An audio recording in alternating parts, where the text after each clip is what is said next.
My hero, Teddy Roosevelt. Alexander Slocum, FYS. Teddy's origins. Teddy Roosevelt started out as a sick boy who suffered from asthma and often would need to be tended to. They didn't really have the tech that we have now to help with that. So, as he grew older, he wanted to become stronger, and so his father built him a gym to help with his development. This was like before his teen years. As he trained lifting weights and improving his health, he was able to fight back against his ailment and live a life of his own. To the right is the building he was born and raised in. The people who trained Teddy in his fighting styles range from John Long for boxing to Yoshiaki Yamashita for judo. He tried to audit a bill that would allow him to bring a wrestling mat into the government building, but was denied after being told that the billiards table should more than suffice for entertainment. He also did wrestling, grappling, and jiu-jitsu. He did the more Eastern fighting styles to lose body weight, jiu-jitsu being one of them. President Roosevelt would spar with Mike J. Dwyer 3 to 4 times a week in the afternoons as governor, which would usually involve him getting thrown around multiple times due to Mike's skill. He would later fight an oarsman who was less skilled, but this is where the fights would worsen. As he would fight the oarsman, the results would be him and his opponent having broken or caved in ribs and broken shoulder blades. This all leading to him getting his most consequential injury of all, his eyesight in his left eye.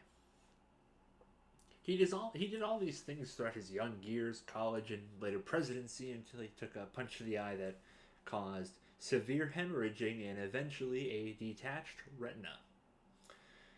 Anyway, to the picture on the right, that is him entering a fight and being put on like a paper. I believe it was Puck. Yes, this is Puck. College life.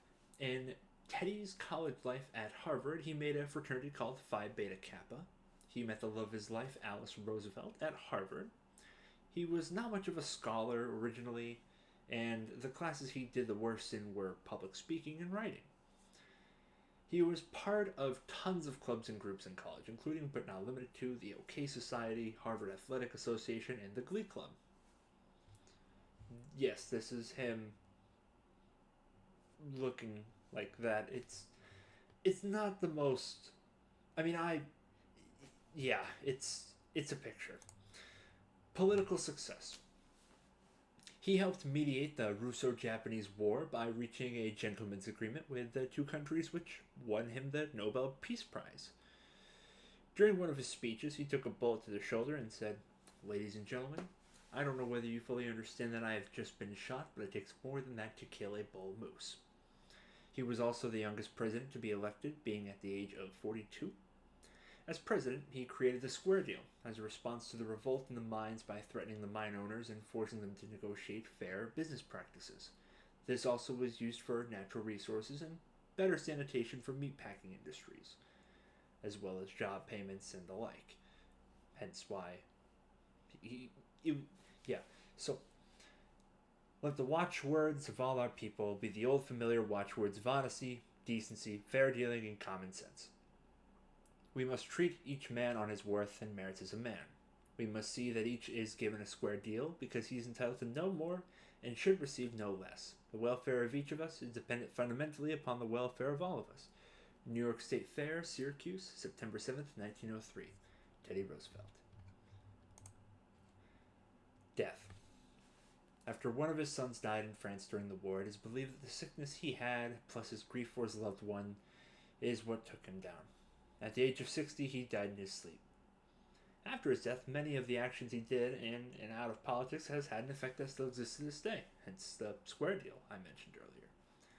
Death had to take him sleeping, for if Roosevelt had been awake, there would have been a fight. Thomas Marshall. The one thing I want to leave my children is an honorable name. It is hard to fail, but it is worse never to have tried to succeed.